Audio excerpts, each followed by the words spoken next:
नमस्कार मित्रांनो, मी निखिल चौधरी पुन्हा एकदा स्वागत करतो आपल्या सर्वांच्या यूट्यूब चॅनल टेक्निकल इन्फो मराठीमध्ये एका नवीन आणि महत्त्वपूर्ण व्हिडिओसोबत। मित्रांनो, आजचा व्हिडिओ आपला असणार आहे, तुम्हाला जर का 10वी नंतर डिप्लोमा करायचा असेल तर डिप्लोमाला सेंट्रलाइज ॲडमिशन प्रोसेस म्हणजे कॅप प्रोसेस जी आहे त्या थ्रू तुम्हाला जावं लागतं। तर त्या ठिकाणी मित्रांनो आपण बघणार आहोत डिप्लोमाची कॅपची जी प्रोसेस आहे ती स्टार्ट झालेली आहे। तर काय आहे नेमकी प्रोसेस, त्यानंतर त्याचा शेड्यूल कसा असणार आहे, रजिस्ट्रेशनची तारीख काय आहे, त्यानंतर ऑप्शन फॉर्म कधी चालू होणार, त्यानंतर मित्रांनो स्टेट मेरिट नंबर वगैरे सर्व प्रोसेस आपण आजच्या व्हिडिओमध्ये बघणार आहोत। तर त्यापूर्वी आपण जर आपल्या चॅनलवर नवीन असाल तर चॅनलला सबस्क्राईब करा, जेणेकरून अशा प्रकारचे नवनवीन व्हिडिओ आपल्याला भेटत राहतील। तर चला मित्रांनो व्हिडिओला स्टार्ट करूयात।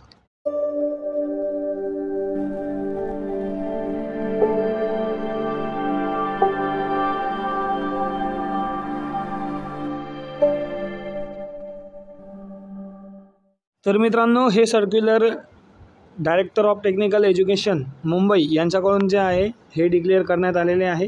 या ठिकाणी तुम्ही बघू शकता की आपण या ठिकाणी वेळापत्रक बघणार आहोत, सर्व प्रकारची इन्फॉर्मेशन की जर का तुम्हाला 10वी नंतर डिप्लोमा घ्यायचा असेल तर तुम्हाला तारीख काय असणार आहे।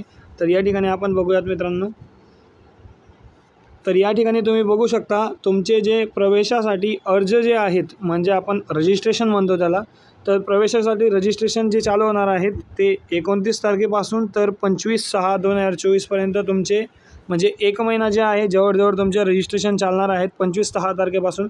मित्रांनो उद्या संध्याकाळी आपल्या चॅनलवर रजिस्ट्रेशन प्रोसेस कशी करावी डिप्लोमाची यावर व्हिडिओ येणार आहे, तर तुम्ही आपल्या चॅनलला सबस्क्राईब करून ठेवा, जेणेकरून आपल्याला सर्वात प्रथम तो व्हिडिओ जो आहे तो बघायला भेटणार आहे।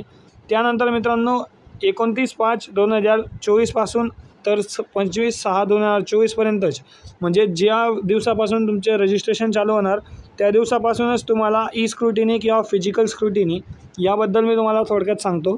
ई स्क्रुटिनी म्हणजे जर का तुम्ही ई स्क्रुटिनी केलं असेल तर फॉर्म भरताना ई स्क्रुटिनीचा ऑप्शन जर का तुम्हाला आला असेल आणि तुम्ही ई स्क्रुटिनी सिलेक्ट केला असेल तर तुम्हाला कुठेही FC सेंटरवर जाण्याची गरज नाही। तुम्हाला डॉक्युमेंट्स जे आहेत ते ऑटोमॅटिक इंटरनेटच्या माध्यमातून पडताळणी होणार आहे। त्यानंतर जर का तुम्ही फिजिकल स्क्रुटिनी निवडली तर तुम्हाला जवळील डिप्लोमा कॉलेजला जाऊन त्या ठिकाणी डॉक्युमेंट व्हेरिफिकेशन करायचे अनिवार्य राहील। तर मित्रांनो त्या संबंधित ई स्क्रुटिनी आणि फिजिकल स्क्रुटिनीच्या संबंधित जे आहे ते रजिस्ट्रेशनच्या व्हिडिओमध्ये मी डिस्कस करणारच आहे। तर या ठिकाणी त्याची डेटसुद्धा 25/6/2024 पर्यंत आहे।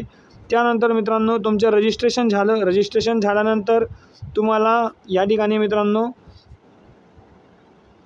गुणवत्ता यादी तुमची प्रसिद्ध होईल। टेंटेटिव्ह गुणवत्ता यादी म्हणतो आपण त्याला तात्पुरती, ती 27/6/2024ला प्रसिद्ध होणार आहे।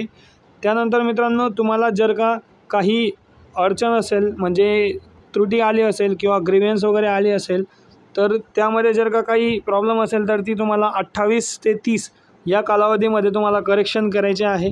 करेक्शन संबंधितसुद्धा आपला व्हिडिओ येणारच आहे। ही सर्व प्रोसेस कशाप्रकारे करायची यावर A to Z व्हिडिओ आपण बघून चॅनलवर आणणारच आहेत। त्यानंतर मित्रांनो 2/7/2024ला तुमची अंतिम गुणवत्ता यादी जी आहे ती प्रसिद्ध होणार आहे। यानंतर तुमचे ऑप्शन फॉर्म जे आहेत ते तुमचे सुरू होतील। मित्रांनो A to Z live process जे आहे रजिस्ट्रेशन, त्यानंतर तुमचे स्टेट मेरिट लिस्ट, त्यानंतर ग्रेव्हियन्स कसा अपलोड करावा, ऑप्शन फॉर्म कसा फिल करावा या संबंधित सर्व अपडेट आपल्या चॅनलवर येणार आहे। त्यासाठी तुम्ही फक्त आपल्या चॅनलला सबस्क्राईब करून ठेवा, व्हिडिओ आवडल्यास व्हिडिओला लाईक करा, जास्तीत जास्त विद्यार्थ्यांपर्यंत शेअर करा, काही प्रश्न असल्यास कमेंट करा। तर आजच्या व्हिडिओमध्ये एवढंच मित्रांनो, भेटूयात रजिस्ट्रेशनच्या व्हिडिओसोबत, तोपर्यंत धन्यवाद, थँक्यू सो मच।